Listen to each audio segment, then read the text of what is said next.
부산 자갈치 시장의 아침은 언제나 비릿한 바다 냄새와 억척스러운 아지매들의 삶이 뒤섞여 하나의 거대한 함성처럼 시작된다. 나는 이곳 수십 년째 나의 영토이자 성체였던 철민상회라는 작은 좌판에서 하루를 시작한다. 내 이름은 김철민, 이른을 훌쩍 넘긴, 등 좀 굽고 손마디가 굵어진 평범한 생선 장수 늙은이다. 적어도 세상 사람들 눈에는 그렇게 보일 터였다. 어이, 철민이 영감 오늘 물 좋네. 옆가게 순덕이네가 소리치며 인사를 건넸다. 나는 그저 희미하게 웃으며 고개를 끄덕였다. 내 옆에는 오늘도 어김없이 그녀가 서 있었다. 리연화, 내가 그냥 연화라고 부르는 말이 없는 여자. 시장의 다른 상인들은 연화를 내 조카 혹은 말이 없는 늦둥이 딸쯤으로 생각했다. 40줄에 들어선 나이임에도 북녘의 차가운 공기를 닮은 하얀 피부와 깊이를 알 수 없는 눈매 때문에 그녀는 여전히 아가씨처럼 보였다. 그녀는 이곳에 온 지난 5년간 단 한 번도 먼저 입을 연 적이 없었다. 그저 묵묵히 군더더기 없는 몸짓으로 생선의 배를 가르고 비늘을 쳐냈다. 그녀의 칼질은 언제나 정확하고 망설임이 없었다. 마치 숙련된 외과 의사가 메스를 다루듯이 나는 그런 그녀의 모습을 보며 우리가 함께 넘어왔던 얼음장 같았던 압록강의 밤을 떠올리곤 했다. 우리의 하루는 단조로웠다. 새벽에 경매장에서 생선을 떠고 손질하고 팔고 점심시간이 되면 우리는 좌판 뒤에 작은 간이 의자에 앉아 말없이 밥을 먹었다. 갓 잡은 생선 한 토막을 구워 따뜻한 밥 위에 얹어 먹는 것이 우리에게는 최고의 만찬이었다. 우리는 대화가 필요 없었다. 수십 년의 세월과 목숨을 건 비밀을 공유한 우리에게 침묵은 가장 편안한 소통 방식이었다. 나는 가끔 낡은 그물을 손질하며 내 손을 내려다보곤 했다. 쭈글쭈글한 늙은이의 손. 하지만 자세히 보면 아직도 손가락 마디마디에 박혀있는 굳은 살과 팔뚝 안쪽을 길게 가로지르는 칼에 베인 듯한 희미한 흉터가 남아있었다. 평양의 어느 뒷골목, 나를 제거하려던 보이부 요원들과의 격투 중에 얻은 이제는 희미해진 기념품이었다. 이제 이 손은 사람의 목을 비트는 대신 찢어진 그물을 꿰매고 있을 뿐이다. 헛웃음이 나왔다. 한 번은 단골 손님인 복희 엄마가 연화에게 말을 걸었다. 아가씨는 어쩜 그리 말이 없어, 벙거리야. 연화는 대답 대신 그저 차가운 눈으로 그녀를 쏘아볼 뿐이었다. 그녀의 눈빛에는 한때 수천 명의 병사를 호령하던 인민군 사단장의 위압감이 아직도 서리발처럼 남아있었다. 복희 엄마는 그 눈빛에 기가 질려 아이고 무서워라 하며 슬금슬금 자리를 떴다. 나는 피식 웃으며 연화에게만 들릴 듯한 작은 목소리로 완벽한 북한 사투리로 속삭였다. 성깔 좀 죽이라우. 소장 동지, 여긴 남조선 장마당이지 인민군 총참모부가 아니라우. 내 말에 그녀의 얼음장 같던 얼굴에 아주 희미한 나만이 알아챌 수 있는 미소가 스쳐 지나갔다. 우리의 평화로운 일상에 작은 파문이인 것은 어느 주말 오후였다. 시장은 관광객들로 발 디딜 틈 없이 붐비고 있었다. 한 외국인 부부가 우리 가게 앞에서 신기한 듯 생선을 구경하고 있었다. 그때였다. 그들 옆을 스쳐 지나가던 한 젊은 녀석의 손이 그림자처럼 움직여 남편의 뒷주머니에서 지갑을 낚아챘다. 순식간에 일어난 일이었다. 녀석은 뒤도 돌아보지 않고 인파 속으로 뛰어들었다. My wallet, somebody stop him. 외국인이 뒤늦게 소리쳤지만 이미 늦은 후였다. 바로 그 순간 나는 마침 빈 생선 상자를 여러 개 겹쳐 들고 창고로 향하고 있었다. 나는 아이고 하는 소리와 함께 발이 미끄러진 척하며 크게 휘청거렸다. 내 손에서 빠져나간 생선 상자 뭉치 중 가장 아래에 있던 상자 하나가 내 발에 툭 하고 채였다. 상자는 젖은 바닥 위를 마치 빙판 위의 스케이트처럼 소리 없이 미끄러져 나갔다. 그 움직임은 놀라울 만큼 정확하고 계산된 속도와 궤적을 그리며 인파를 뚫고 달아나던 소매치기 녀석의 발목을 향해 날아갔다. 아우! 녀석은 발목에 가해진 충격에 균형을 잃고 앞으로 크게 고꾸라졌다. 주변 사람들이 놀라 비명을 질렀다. 나는 아이고, 내 허리야 늙으면 죽어야지 하고 엄살을 부리며 느릿느릿 그쪽으로 다가갔다. 나는 넘어진 소매치기 녀석을 일으켜주며 걱정스러운 할아버지처럼 그의 등을 두드려 주었다. 이보게, 젊은이, 괜찮은가? 다친 데는 없고. 나의 그 걱정스러운 손길은 그의 주머니에 들어있던 지갑을 깃털처럼 가볍게 빼내어 내 품 안으로 옮겨놓고 있었다. 소매치기 기술의 기본은 상대의 주의를 다른 곳으로 돌리는 것이다. 이것은 내가 수십 년 전 적진에서 정보를 빼낼 때 쓰던 낡은 수법이었다. 녀석은 내게서 벗어나고 싶었는지 괜찮아요 하고 소리치며 인파 속으로 다시 사라져 버렸다. 나는 바닥에 떨어진 지갑을 발견한 척하며 주워 들었다. 아이고, 이거 네 지갑이 이리 떨어져 있나. 나는 지갑을 들고 망견자실에 있던 외국인 부부에게 다가갔다. 여기 지갑 떨어뜨리셨네요. 777 못하게. 그들은 자기 지갑을 보고는 믿을 수 없다는 표정으로 나를 쳐다보았다. 그리고는 연신 Thank you, Thank you, Sir를 외치며 내 손을 잡았다. 주변 상인들은 철민이 영감이 운 좋게 찾았네 하며 혀를 찼다. 나는 그저 어깨를 으쓱하며 다시 내 좌판으로 돌아왔다. 모든 것이 완벽한 우연이었다. 하지만 내 등 뒤에서 그 모든 과정을 처음부터 끝까지 지켜보고 있던 단 한 사람. 리연화.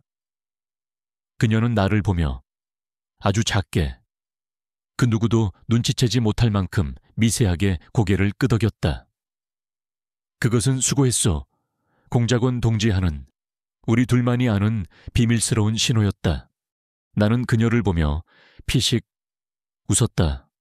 그래, 우리의 과거는 녹슬었을지언정 아직 완전히 사라지지는 않았다. 우리는 그저 이 자갈치 시장의 소음 속에 우리의 날카로운 발톱을 숨긴 채 늙은 고양이처럼 웅크리고 있을 뿐이었다. 이 위태로운 평화가 계속될 수만 있다면 나는 기꺼이 이대로 조용한 늙은이로 생을 마감할 생각이었다. 하지만 나는 알고 있었다. 잠자는 맹수를 건드리는 어리석은 자들은 어느 시대 어느 곳에나 존재하기 마련이라는 것을, 그리고 우리의 평화를 깨뜨릴 그들이 곧 모습을 드러낼 것이라는 것을. 소매치기 소동이 있었던 며칠 뒤 자갈치 시장의 일상은 다시 겉보기에 평화를 되찾았다. 하지만 나는 알고 있었다. 시장의 공기 속에 보이지 않는 두려움의 포자가 떠다니고 있다는 것을. 상인들의 얼굴에는 이유 모를 그늘이 져 있었고 그들의 활기찬 목소리는 예전보다 한 톤 낮아져 있었다. 나는 좌판에 앉아 묵묵히 그물을 손질하며 전직 공작원의 낡은 감각으로 시장의 모든 기류를 읽고 있었다. 간간히 검은 양복을 입은 낯선 사내들이 시장을 어슬렁거렸다. 그들은 물건을 사러 온 손님들이 아니었다. 그들은 마치 자신의 영지를 순찰하는 영주처럼 거만하고 위압적인 태도로 좌판들을 훑어보았다. 그리고 그들이 지나간 자리에는 상인들의 깊은 한숨 소리만이 남았다. 고 사장 내 깡패들이 또 설쳐대는 모양이구만. 옆가게 순덕이네가 손님에게 들리지 않을 만큼 작은 목소리로 내게 속삭였다. 요즘 자릿세를 2배나 올려달라고 해서 다들 죽을 맛이야.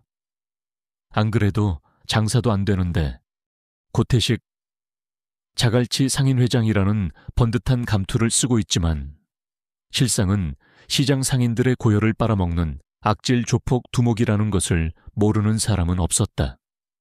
나는 그저 못 들은 척 그물코에만 집중했다.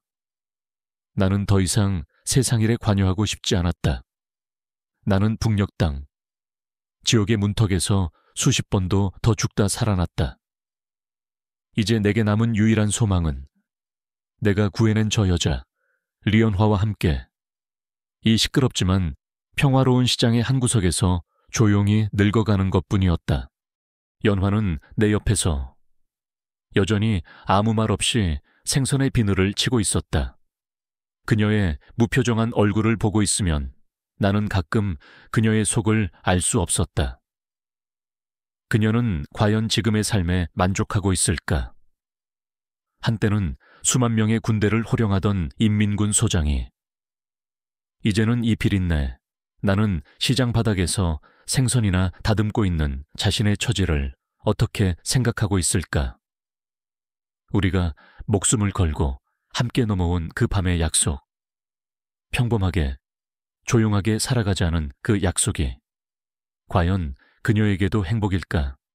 나는 그런 상념을 애써 지우며 다시 그물에 집중했다. 과거는 과거일 뿐이다. 우리는 살아남았고 지금 이곳에 함께 있다. 그것으로 좋겠다. 하지만 운명은 나의 이 소박한 평화를 비웃기라도 하듯 가장 추악하고 노골적인 방식으로 우리를 찾아왔다. 그날 오후 마침내 그들이 우리 좌판 앞에 섰다.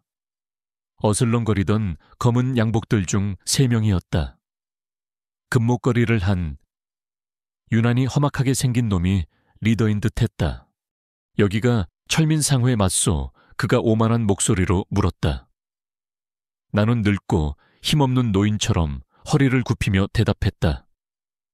아이고, 예, 제가 여깁니다만 무슨 일이십니까? 사장님, 영감, 상황 파악이 안 되나 우리 회장님이 새로 자갈치 상인회장으로 취임하신 기념으로 상인회비를 좀 현실화하기로 했소. 당신네 가게처럼 목 좋은 자리는 이제부터 한 달에 200만 원씩 내야 할 거야. 200만 원. 우리 같은 작은 좌판에게는 한 달 내내 잠 안 자고 생선을 팔아도 겨우 손에 쥘까 말까 한 돈이었다. 이것은 상인회비가 아닌 명백한 갈취였다.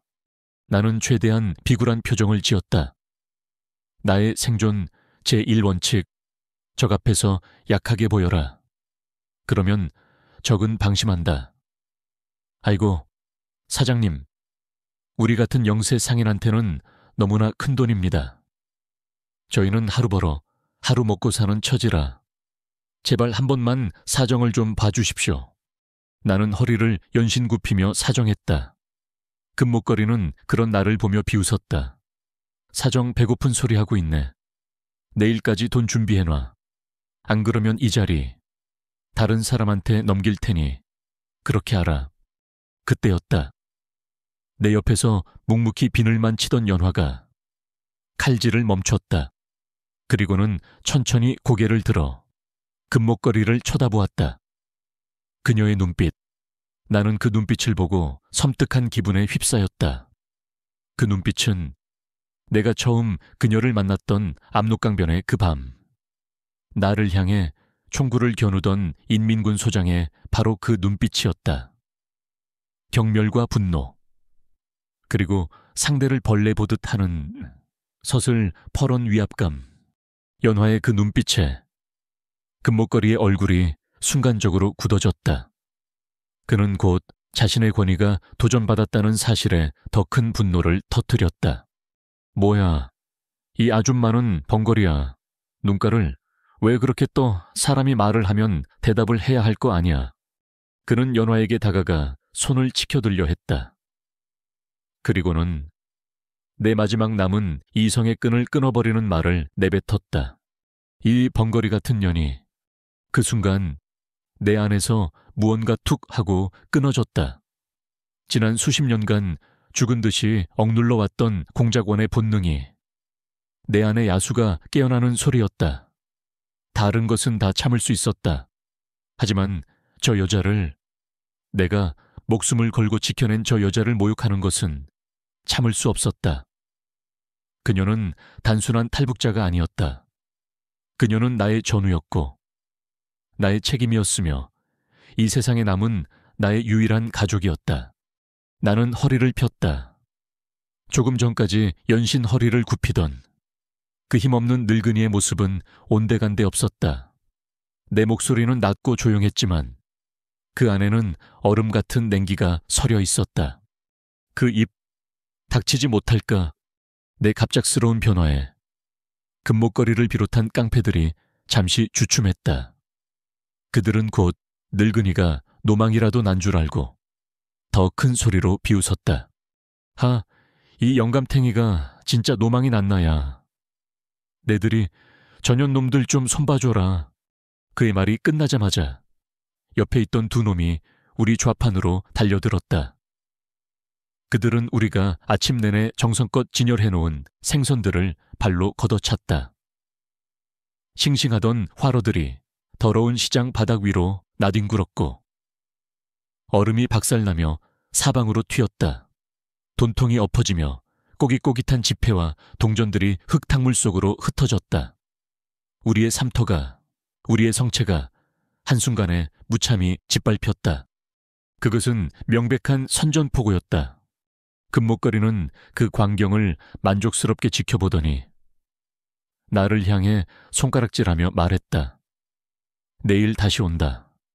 오늘 못 낸 돈 200만 원에 이자까지 쳐서 세백 준비해놔. 만약 돈이 없으면 그는 연화를 흘깃 쳐다보며 음흉한 미소를 지었다. 저기 예쁜 아줌마가 몸으로라도 갚아야 할지도 모르지. 크크크. 그 말을 남기고 그들은 유유히 사라졌다. 주변의 상인들은 안타까운 눈으로 우리를 쳐다보았지만 누구 하나 선뜻 다가와 말을 거는 사람은 없었다. 우리는 이 거대한 시장 한가운데 완벽하게 고립되었다. 나는 말없이 바닥에 나뒹구는 생선들을 주워 담기 시작했다. 연화도 아무 말 없이 내 옆에 앉아 흩어진 동전들을 주었다. 우리는 서로를 보지 않았다. 하지만 우리는 알고 있었다. 우리 둘의 눈빛 속에서 같은 불꽃이 타오르고 있다는 것을. 평화는 끝났다. 5년 전 압록강을 넘으며 우리가 함께 꿈꾸었던 그 소박한 평화는 이제 끝났다. 나는 바닥에 떨어진 날카로운 생선 손질용 칼을 집어들었다. 내 손은 더 이상 떨리지 않았다.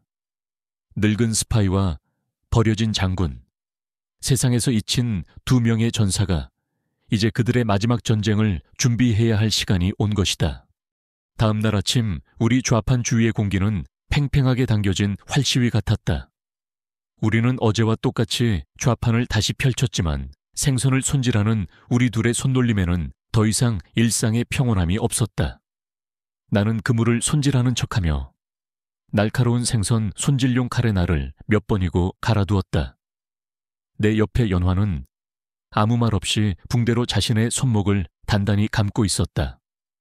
그것은 수십 년간의 훈련으로 다져진 전투 직전의 의식과도 같은 행동이었다. 주변 상인들은 우리를 흘깃거리면서도 감히 말을 걸지 못했다. 그들의 눈에는 동정과 함께 우리에게 다가올 재앙을 멀리서 지켜보는 방관자의 두려움이 섞여 있었다. 자갈치 시장이라는 거대한 바닷속에서 우리의 작은 좌판은 완벽하게 고립된 섬이었다. 오후가 되자 예상했던 대로 그들이 다시 나타났다. 어제보다 더 많은 수, 5-6명의 깡패들이 어제의 그 금목걸이를 앞세우고 우리 좌판을 포위하듯 둘러쌌다. 금목걸이는 자신만만한 미소를 지으며 입을 열었다. 어이, 영감, 돈은 준비됐나? 어제 하던 생각은 좀 정리됐어. 나는 말없이 그를 쳐다볼 뿐이었다. 내 침묵을 긍정으로 받아들였는지 그는 더욱 기고만장해져서는 연화를 향해 턱짓을 했다. 돈 없으면 약속대로 저 아줌마부터 데려가서 교육 좀 시켜야겠다. 얘들아, 모셔가라. 그의 말이 떨어지자마자 가장 가까이 있던 두 놈이 음흉한 미소를 지으며 연화에게 손을 뻗었다. 그것이 신호였다. 모든 것은 연화로부터 시작되었다. 그녀에게 다가오던 깡패 하나의 팔이 그녀의 어깨에 닿으려는 순간 연화의 몸이 폭발하듯 움직였다. 나는 경탄과 함께 그 광경을 보았다. 그녀는 남자의 팔목을 낚아채 그대로 비틀어 버렸다. 그리고는 그를 방패 삼아 다른 한 놈의 공격을 막아낸 뒤 유도 선수처럼 업어치기 기술로 그 육중한 몸을 옆에 있던 화로 수조 안으로 처박아 버렸다. 풍덩 하는 소리와 함께 물과 함께 펄떡이는 생선들이 사방으로 튀었다.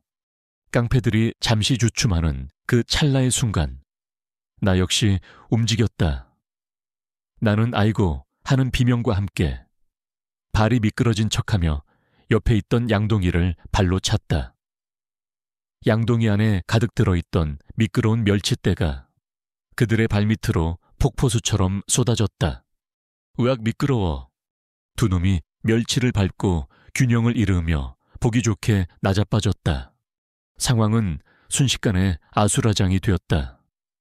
남은 깡패들과 금목걸이가 이제는 우리를 늙은이와 여자로 보지 않고 죽일 듯한 기세로 달려들었다. 연화와 나는 마치 수십 년간 함께 훈련한 한 팀처럼 자연스럽게 등을 맞대고 섰다. 서로의 등 뒤를 맡기는 전장에서 가장 신뢰하는 전우에게만 허락된 자세였다. 나의 싸움 방식은 연화와는 달랐다. 나는 늙은이의 느릿한 움직임을 가장하여 상대의 허점을 파고들었다. 한 놈이 주먹을 날리면 나는 피하는 척하며 그의 겨드랑이 아래 급소를 손가락으로 찔렀다. 다른 놈이 발길질을 하면 나는 넘어지는 척하며 옆에 있던 낡은 어망을 그의 얼굴에 던져 시야를 가렸다. 나는 속임수와 기만 그리고 주변의 모든 것을 무기로 활용하는 북파공작권의 방식으로 싸웠다. 하지만 연화는 달랐다. 그녀의 움직임에는 어떤 속임수나 망설임도 없었다. 오직 적을 무력화시키기 위한 가장 효율적이고 파괴적인 동작만이 존재했다. 그녀의 팔꿈치는 강철 망치처럼 상대의 턱을 가격했고 무릎은 단단한 방패처럼 복부를 들이받았다. 그녀는 인민군 교범에 실린 가장 정석적이고도 무자비한 방식으로 적들을 하나씩 부러뜨리고 있었다. 우리의 움직임은 완벽한 조화를 이루었다. 내가 어망으로 한 놈의 움직임을 봉쇄하자 연화가 뒤돌아보지도 않고 그의 복부를 향해 정확한 발차기를 날렸다. 내가 한 놈의 다리를 걸어 넘어뜨리자 연화가 쓰러진 그의 관절을 꺾어 완전히 제압했다. 한때는 서로의 심장에 총구를 겨누었을지도 모를 남과 북의 두 전사는 이제 하나의 완벽한 살인병기가 되어 시장 바닥을 피와 비명으로 물들이고 있었다. 싸움은 1분도 채 걸리지 않아 끝났다. 6명의 건장한 깡패들은 이제 더 이상 서 있는 놈 하나 없이 부러지고 찢어지고 피 흘리며 바닥을 뒹굴고 있었다. 자갈치 시장의 한복판은 마치 거대한 폭풍이 휩쓸고 지나간 듯한 모습이었다. 나와 연화는 그 폐허의 한가운데에 서서 거친 숨을 몰아쉬었다. 우리는 말없이 서로를 보았다. 그녀의 눈에는 당신 아직 녹슬지 않았군 하는 희미한 인정이, 내 눈에는 당신이야말로 여전하군, 소장동지 하는 씁쓸한 미소가 담겨 있었다. 우리의 짧은 평화는 끝났다. 하지만 동시에 오랫동안 잊고 있었던 전사로서의 희열이 온몸을 감싸는 것을 우리는 부정할 수 없었다.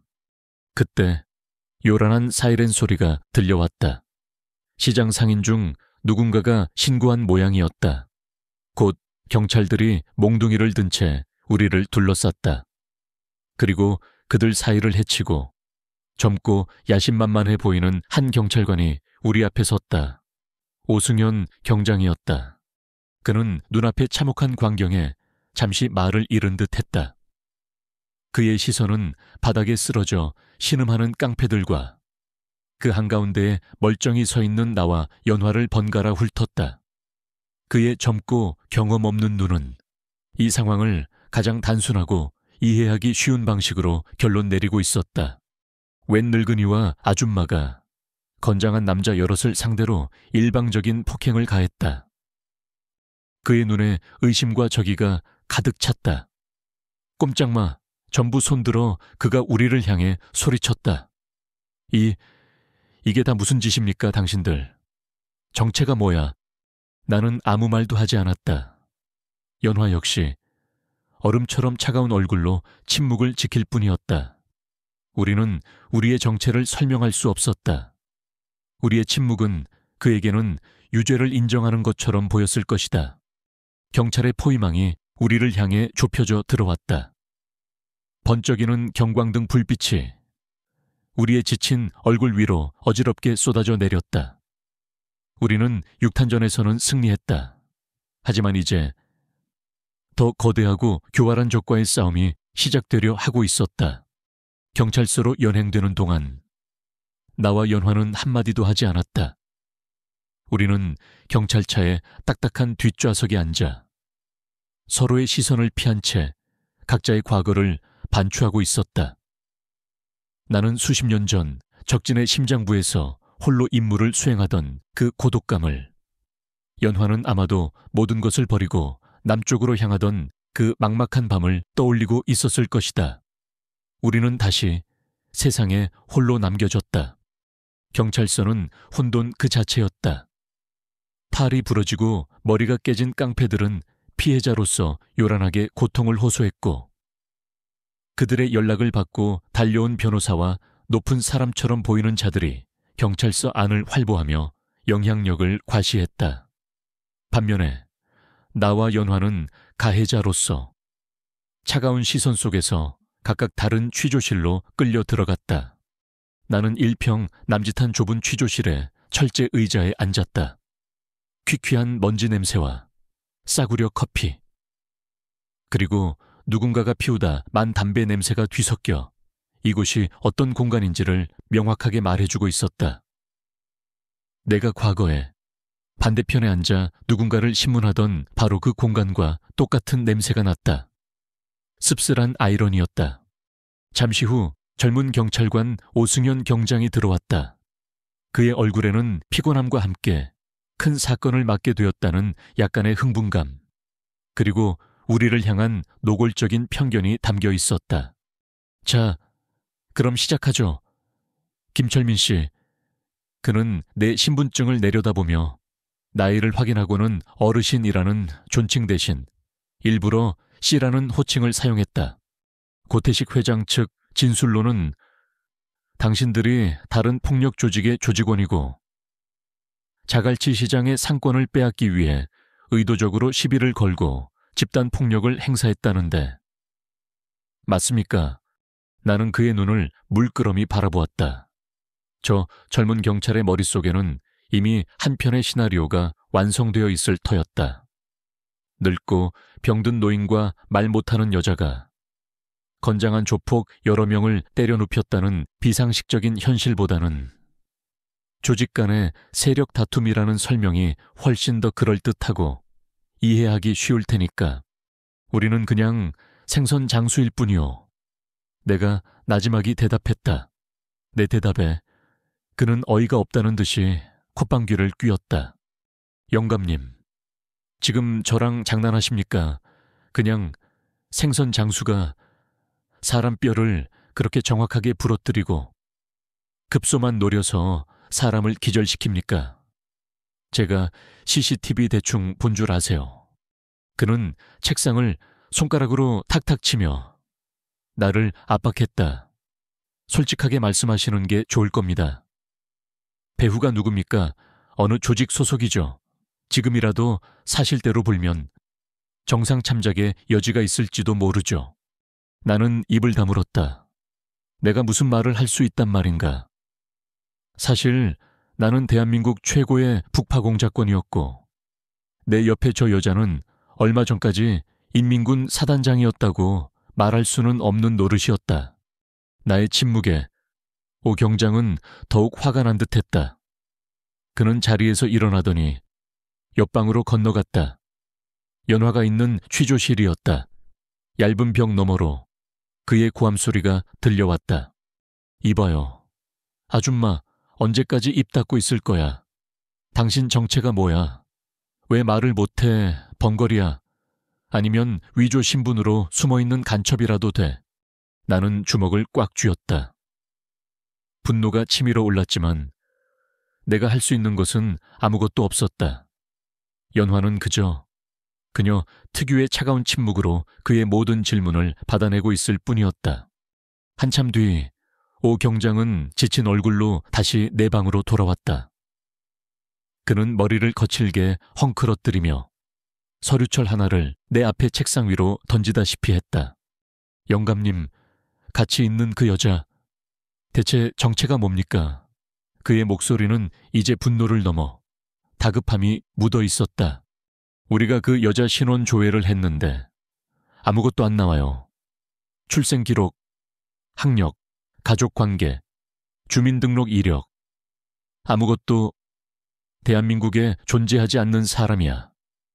유령이라고 이러면 우리가 국정원에 특별 신원 조회를 의뢰할 수밖에 없다고요. 그게 무슨 뜻인지 알기나 해요. 일이 얼마나 커지는지 아시냐고. 심장이 쿵 하고 내려앉았다. 올 것이 오고야 만 것이다. 국정원, 그 세 글자는 연하와 나의 위태로운 평화를 한순간에 박살낼 수 있는 가장 강력한 폭탄이었다. 내가 국가정보원의 전신인 중앙정보부 소속이었다는 사실. 그리고 연화가 내가 직접 관여하여 귀순시킨 북한의 거물급 인사라는 사실이 밝혀지는 순간 모든 것이 끝장이었다. 그녀는 다시 정보기관의 감시와 통제 속에 살아야 할 것이고 나는 평생을 숨겨온 내 과거를 세상에 드러내야 할 터였다. 우리가 목숨을 걸고 지켜온 이 소박한 시장 상인의 삶은 그렇게 끝나는 것이다. 오 경장은 나의 창백한 얼굴을 보며 마지막 통첩을 날렸다. 48시간 주겠습니다. 내일 모레까지. 그 여자의 진짜 정체가 뭔지, 그리고 당신들의 진짜 목적이 뭔지 솔직하게 불지 않으면 두 사람 모두 조직폭력 및 특수상해 혐의로 구속영장 신청하고 저 여자는 국정원으로 신병을 인계할 겁니다. 이건 내 개인적인 결정이 아니에요. 절차상 어쩔 수 없는 거라고요. 그는 그렇게 말을 남기고 취조실을 나갔다. 나는 홀로 남겨졌다. 48시간. 우리에게 남은 시간이었다. 나는 이제 선택의 기로에 놓였다. 이대로 침묵을 지키면 연화의 신분이 국정원에 노출된다. 우리가 함께 쌓아온 평화로운 삶은 산산조각이 날 것이다. 반대로 진실의 일부를 밝힌다면 내가 전직 요원이고 그녀가 보호해야 할 자산이라고 말한다면 당장의 위기는 넘길 수 있을지도 모른다. 하지만 그 순간 우리는 다시 국가라는 거대한 시스템의 일부가 되어 우리의 의지와는 상관없는 삶을 살게 될 것이다. 익명의 자유는 사라지고 감시와 통제의 삶이 다시 시작될 것이다. 어느 쪽도 내가 연화에게 약속했던 삶이 아니었다. 나는 차가운 유치장으로 이송되었다. 쇠창살이 철컹 소리를 내며 닫혔다. 나는 차가운 시멘트 바닥에 등을 기대고 앉아 쭈글쭈글하고 상처투성이인 내 두 손을 내려다보았다. 이 손으로 나는 그녀를 저 지옥 같은 북녘 땅에서 구해냈다. 하지만 이제 이 똑같은 손으로 그녀를 다시 또 다른 지옥으로 밀어 넣어야 할지도 모른다. 육탄전은 차라리 쉬웠다. 적의 목을 비트는 것은 간단했다. 하지만 지금 내가 마주한 이 싸움은 보이지 않는 과거의 망령과 우리를 이해하지 못하는 거대한 시스템과의 싸움이었다. 그리고 이 싸움에서 나는 그 어떤 퇴로도 승리의 길도 찾을 수가 없었다. 칠흑 같은 절망이 늙은 스파이의 마지막 남은 자존심마저 집어삼키고 있었다. 차가운 유치장의 시멘트 바닥에서 나는 뜬 눈으로 밤을 지새웠다. 48시간. 우리에게 주어진 시간은 야속하게 흘러가고 있었다. 벽 하나를 사이에 둔 옆방에서는 연화가 어떤 심정으로 이 시간을 견디고 있을까? 나는 그녀의 얼굴을 떠올렸다. 언제나 꼿꼿하고 그 어떤 상황에서도 평정을 잃지 않던 인민군 소장. 하지만 지금 그녀는 말이 통하지 않는 이 낯선 남쪽 땅에서 정체불명의 유령 취급을 받으며 국정원으로 넘어갈 위기에 처해 있었다. 나는 수십 년 전 얼어붙은 압록강을 건너던 그 밤을 떠올렸다. 그녀를 남쪽으로 이끌며 나는 속으로 맹세했었다. 다시는 그녀가 이념이나 체제 때문에 고통받는 일이 없게 하겠다고. 그녀에게 평범한 사람의 삶, 조용하고 평화로운 삶을 선물하겠다고. 하지만 결국 내 손으로 그 약속을 깨뜨리고 있었다. 나의 섣부른 분노, 나의 참지 못한 주먹이 결국 그녀를 다시 한번 벼랑 끝으로 내몰고 만 것이었다. 자책감이 늙은 심장을 바늘처럼 찔러댔다. 한편 경찰서 사무실에서는 오승현 경장이 밤늦도록 퇴근하지 못하고 있었다. 그는 책상 위에 자갈치 시장 집단 폭력 사건 서류를 펼쳐놓고 머리를 쥐어뜯고 있었다. 뭔가 이상했다. 그의 10년 경찰 생활의 감각이 이 사건은 무언가 잘못되었다고 계속해서 경고를 보내고 있었다. 조폭들의 싸움은 이것보다 훨씬 더 지저분하고 비겁하며 시끄럽다. 하지만 그가 본 CCTV 속의 싸움은 이상할 만큼 조용하고 정교하며 일방적이었다. 마치 잘 짜인 무술 시연을 보는 듯했다. 그리고 무엇보다도 그 두 사람의 태도가 이상했다. 범죄자들은 보통 어떻게든 자신의 죄를 줄이기 위해 거짓말을 하거나 변명을 하거나 혹은 배후를 불며 협상하려 든다. 하지만 저 늙은이와 여자는 마치 세상 모든 것을 포기한 사람들처럼 그저 묵묵히 침묵을 지킬 뿐이었다.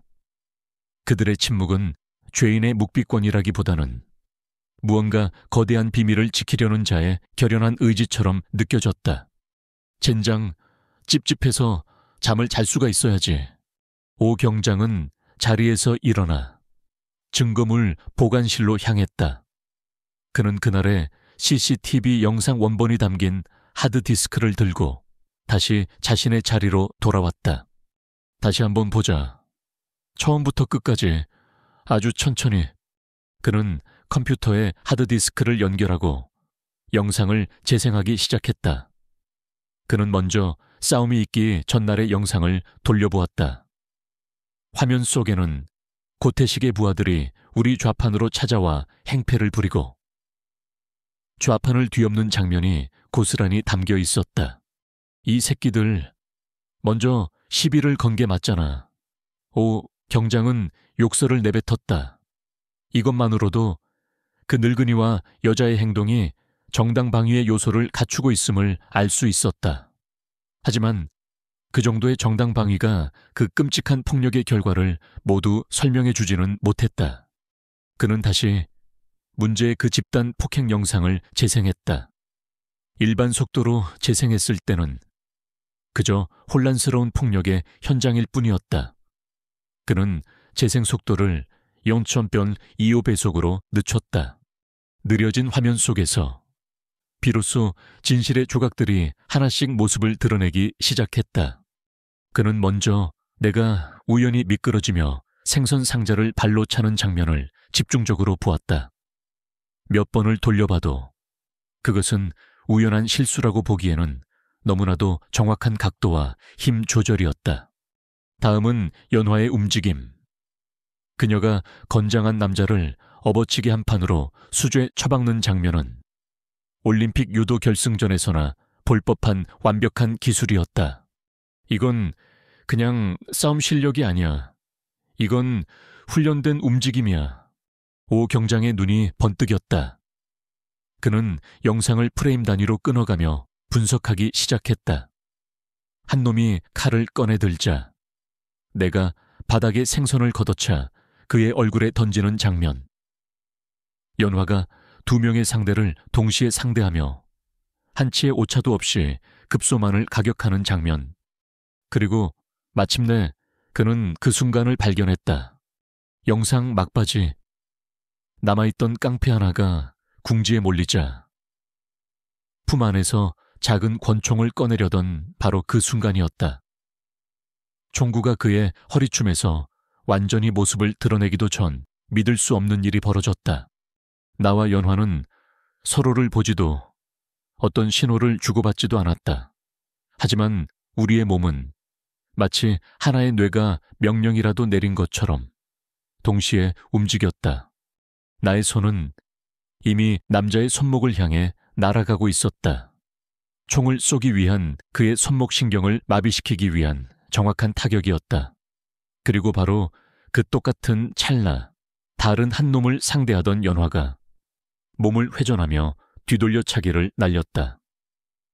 그녀의 발끝은 마치 유도탄처럼 정확하게 남자의 손등을 가격했다. 철컥 소리와 함께 남자의 손에서 권총이 튕겨져 나가 바닥으로 떨어졌다. 그 모든 것이 단 1초도 안 되는 사이에 일어난 일이었다. 그것은 완벽하게 합을 맞춘 인간의 한계를 뛰어넘는 수준의 동시 제압술이었다. 이건 오 경장은 저도 모르게 의자에서 벌떡 일어났다. 그는 떨리는 손으로 그 장면을 몇 번이고 되돌려 보았다. 이것은 조폭들의 싸움이 아니었다. 이것은 훈련이었다.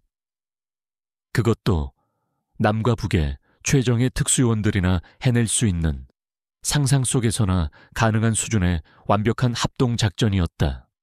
그는 그제야 모든 것을 깨달았다. 저 두 사람은 조폭이 아니었다. 조폭보다 훨씬 더 위험하고 훨씬 더 훈련된 미지의 존재들이었다. 그런데 어째서 저런 사람들이 자갈치 시장의 허름한 좌판에서 생선을 팔고 있었던 것일까? 그의 머릿속에서 모든 퍼즐 조각이 새로 맞춰지기 시작했다. 그들의 침묵, 그들의 정체불명 신원, 그리고 그들의 초인적인 전투 능력. 오 경장은 잠시 멍하니 스크린을 바라보았다. 그의 얼굴에서 젊은 경찰의 오만함과 편견은 사라지고 거대한 비밀의 실마리를 발견한 수사관의 집요하고도 날카로운 눈빛이 떠오르기 시작했다. 그는 이 사건을 이대로 종결시킬 수 없었다. 그는 수화기를 들었다. 하지만 그가 전화를 건 곳은 국정원이 아니었다. 자신의 직속 상관인 수사팀장이었다. 팀장님, 저 오승현입니다. 다름이 아니라 자갈치 시장 집단 폭력 사건 전면 재수사해야겠습니다. 제가 뭔가 아주 큰 걸 놓치고 있었습니다. 그의 목소리에는 이제 막 진짜 사냥을 시작하는 사냥꾼의 흥분과 확신이 담겨 있었다. 나의 길고 어두웠던 절망의 터널 끝에서 마침내 작은 빛 한 줄기가 보이기 시작하고 있었다. 오승현 경장의 그 한마디는 거대한 수사의 물줄기를 완전히 다른 방향으로 돌려놓는 셈의 수문과도 같았다. 그는 더 이상 우리를 조직폭력배로 보지 않았다. 그는 우리를 거대한 악의 실체에 다가갈 수 있는 유일한 열쇠로 보기 시작했다. 그날 이후 나와 연화는 유치장에서 풀려나 중요 참고인 신분으로 경찰서 근처에 한 안개 머물게 되었다. 오 경장과 그의 팀은 우리가 제공한 CCTV 영상과 나의 비공식적인 조언을 바탕으로 고태식과 그의 자갈치 상인회에 대한 전면적인 수사에 착수했다. 수사는 일사천리로 진행되었다. 경장은 먼저 CCTV에 얼굴이 찍힌 깡패들을 전원 체포했다. 권총을 소지했던 놈의 신원을 조회하자 그는 이미 여러 건의 특수폭행 및 불법 무기 소지 전과가 있는 흉악범이었다. 그의 자백을 통해 경찰은 고태식이 운영하는 상인회의 사무실을 압수수색했다. 그곳은 상인들의 권익을 위한 단체가 아닌 범죄 조직의 소굴이었다. 사무실에서는 불법 사채 장부와 차명 계좌 내역, 그리고 밀수품으로 보이는 각종 물품들이 쏟아져 나왔다. 고태식은 자갈치 시장을 거점으로 상인들에게 불법 고리대금업을 하고 갚지 못하는 이들의 가게를 빼앗아왔던 것이다. 또한 항구를 통해 들어오는 밀수품들을 유통시키는 창구 역할까지 해왔다.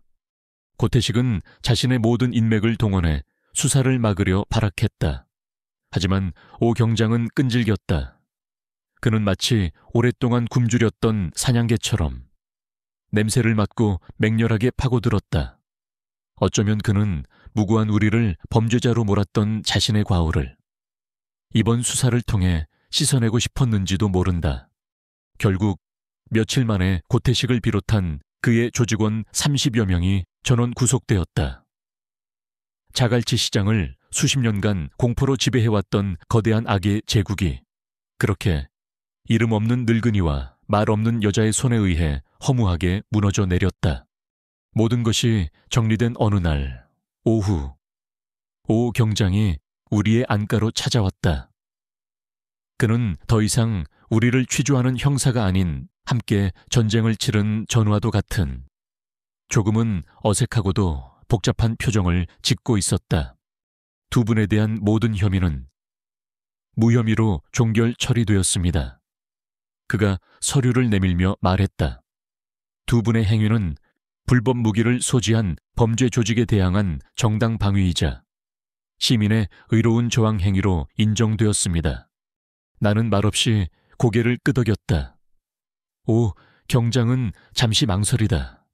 가장 중요한 이야기를 꺼냈다. 그리고 두 분의 신원 조회 문제 말입니다. 특히 리연화 선생님. 그는 연화를 보며 말했다. 그의 눈에는 더 이상 의심이 아닌 존경과 미안함이 담겨 있었다. 제가 상부에 보고하여 두 분을 이번 자갈치 상인회 불법 조직와해 사건에 결정적인 정보를 제공한 특급 비밀 정보원으로 등록했습니다. 그러니 앞으로 국정원이나 다른 기관에서 두 분의 신원을 조회할 일은 없을 겁니다. 두 분에 관련된 모든 기록은 이제부터 1급 기밀로 봉인됩니다. 그의 말에 나는 처음으로 그를 다시 보았다. 젊고 야심만만하던 그 경찰관은 이제 한층 더 성장해 있었다. 그는 자신의 실수를 덮는 대신 정면으로 마주하고 자신만의 방식으로 그것을 책임지고 있었다. 그는 우리에게 사과하는 대신 우리의 미래를 지켜주는 것으로 그의 속죄를 대신한 것이다. 두 분이 어떤 분들인지 저는 모릅니다. 그리고 솔직히 앞으로도 알고 싶지 않습니다. 다만 그는 자리에서 일어나 우리를 향해 깊이 허리를 숙였다.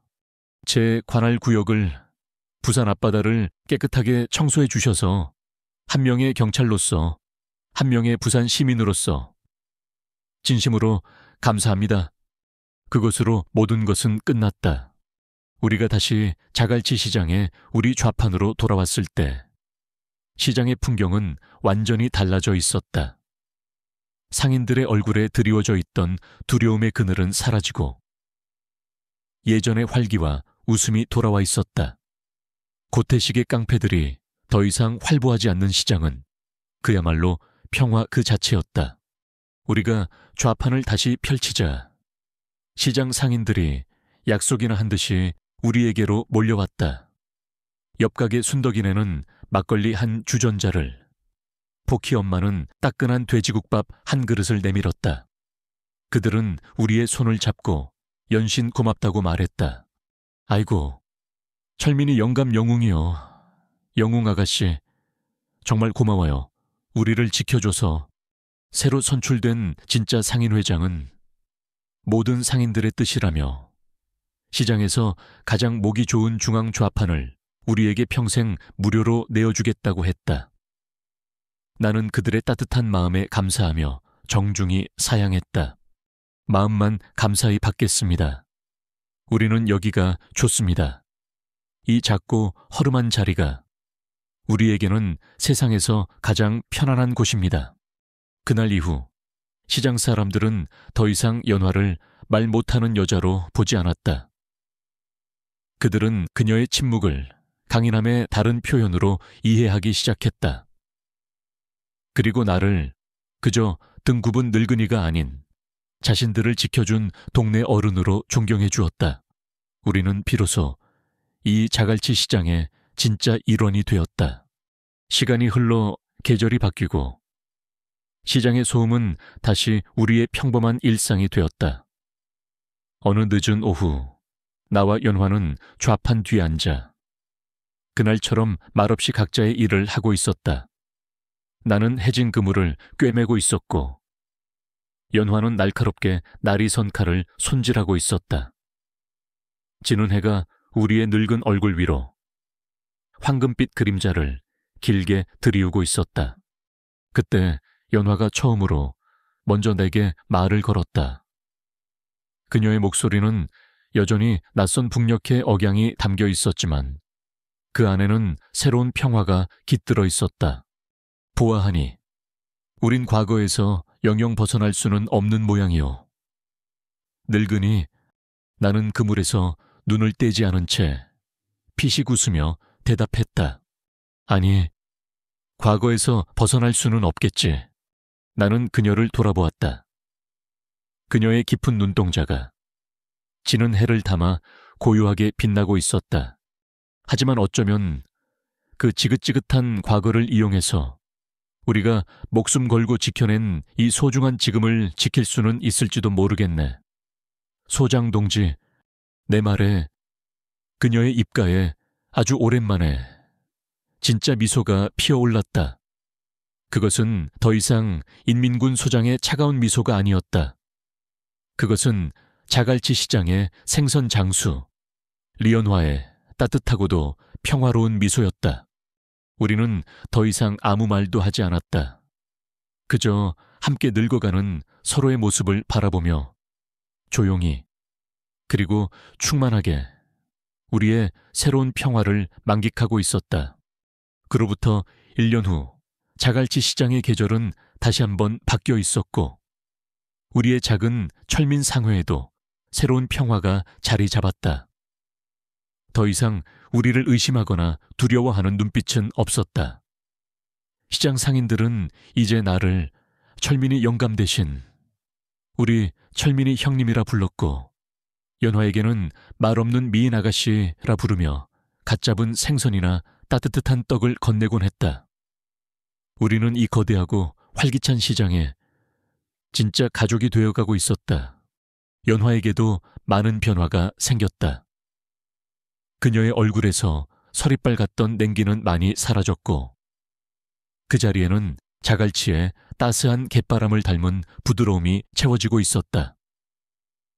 그녀는 여전히 말이 없었지만 가끔씩 아이들이 신기한 듯 좌판을 기웃거리면 작은 생선 한 마리를 손에 쥐어주며 희미하게 미소를 짓기도 했다. 나는 그런 그녀의 모습을 볼 때마다 내 인생의 가장 길고 험난했던 마지막 임무가 비로소 성공적으로 완수되었음을 느끼곤 했다. 그녀가 웃는 것을 보는 것, 그것이 바로 내 인생 마지막 임무의 성공 보고서였다. 우리가 시장에 가져온 가장 큰 변화는 우리가 직접 만든 것이 아니었다. 어느 주말 오후 시장에는 여느 때처럼 사람들로 붐볐다. 그때 우리 좌판에서 멀지 않은 곳에 새로 들어온 젊은 부부의 과일 가게에서 소란이 일었다. 술에 취한 남자 몇 명이 돈도 내지 않고 과일을 집어먹으며 행패를 부리고 있었다. 젊은 주인 부부는 겁에 질려 어쩔 줄 몰라 하고 있었다. 나는 반사적으로 자리에서 일어나려 했다. 내 몸은 아직도 불의를 보면 참지 못하는 낡은 버릇을 기억하고 있었다. 그때 연화가 내 팔을 가만히 잡았다. 그녀는 고개를 저으며 저쪽을 보라는 듯한 눈짓을 보냈다. 내가 그쪽을 보았을 때 놀라운 광경이 펼쳐지고 있었다. 우리 옆가게 순덕이네 아줌마가 마치 대장처럼 소리치며 가장 먼저 달려나갔다. 아, 이 사람들아, 젊은 사람들이 장사하는 데 와서 행패를 부리면 쓰나 돈 없으면 집에 가서 발 닦고 잠이나 잘 것이지. 그녀의 외침을 시작으로 주변의 상인들이 하나둘씩 모여들기 시작했다. 건어물 가게에 배 나온 아저씨, 횟집에 칼 잘 쓰는 청년, 젓갈 가게에 욕 잘하는 할머니까지.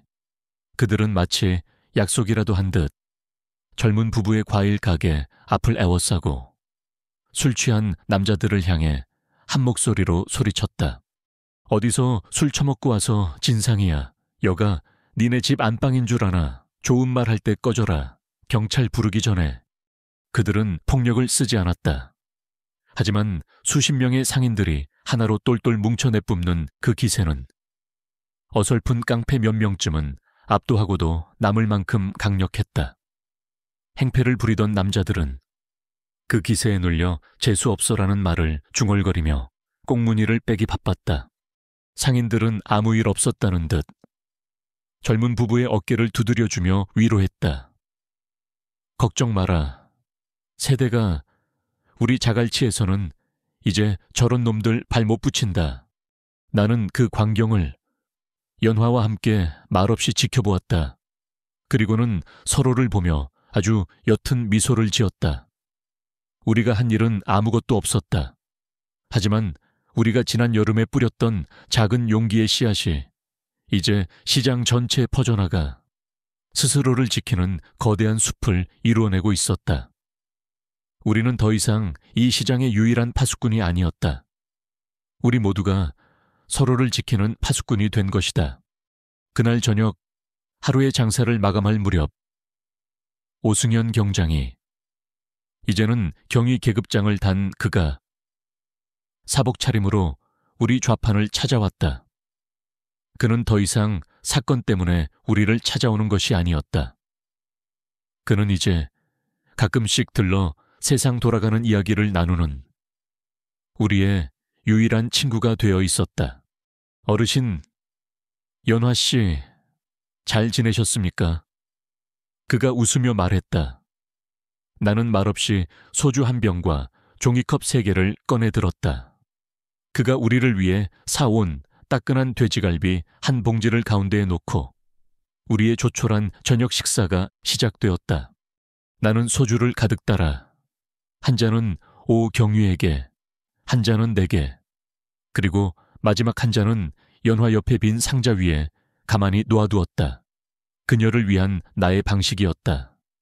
그녀는 술을 마시지 않았지만 그 마음은 늘 함께 나누고 있었다.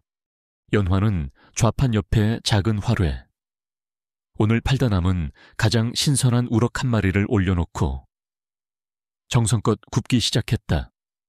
짭짤한 바다 냄새와 고소한 생선 굽는 냄새, 그리고 소주 한 잔에 알싸함이 뒤섞여 더없이 완벽한 평화가 우리 주위를 감쌌다. 우리는 별다른 말을 하지 않았다. 그저 부산항의 저녁 노을을 바라보며 말없이 술잔을 기울일 뿐이었다. 한때는 서로에게 총구를 겨누었을지도 모르는 남과 북의 늙은 첩보원과 장군, 그리고 그들을 쫓던 젊은 남한의 형사. 우리는 세상에서 가장 이상하고 어울리지 않는 조합이었다. 우리는 적이었고 감시자였으며 용의자였다. 하지만 지금 우리는 그저 함께 저녁 노을을 바라보며 하루의 고단함을 나누는 세상에서 가장 기묘한 가족일 뿐이었다. 연화가 잘 구워진 생선을 접시에 담아 내 앞과 오경이 앞에 한 토막씩 놓아주었다. 그리고 자신의 몫을 조용히 챙겼다. 나는 소주잔을 들었다. 오경이도 잔을 들었다. 연화는 따뜻한 보리차 잔을 들었다. 우리는 말없이 눈을 맞추고 잔을 부딪혔다. 쨍 하는 맑은 소리가 자갈치 시장의 마지막 소음 속으로 아름답게 퍼져나갔다. 그래, 이것으로 좋겠다. 나는 평생을 어둠 속에서 살아왔지만 내 인생의 마지막은 이토록 눈부신 저녁 노을과 좋은 사람들과 그리고 맛있는 생선구이와 함께하고 있었다. 나는 내 인생에서 가장 평화롭고 가장 충만한 저녁 식사를 하고 있었다. 나의 두 번째 봄은 그렇게 부산 앞바다의 짭짤한 바람 속에서 더없이 따뜻하게 익어가고 있었다. 오늘 이야기가 감동적이었다면 구독과 좋아요를 눌러주세요. 여러분의 따뜻한 응원이 저희에게는 큰 힘이 됩니다. 다음에는 더욱 흥미진진한 이야기로 찾아뵙겠습니다.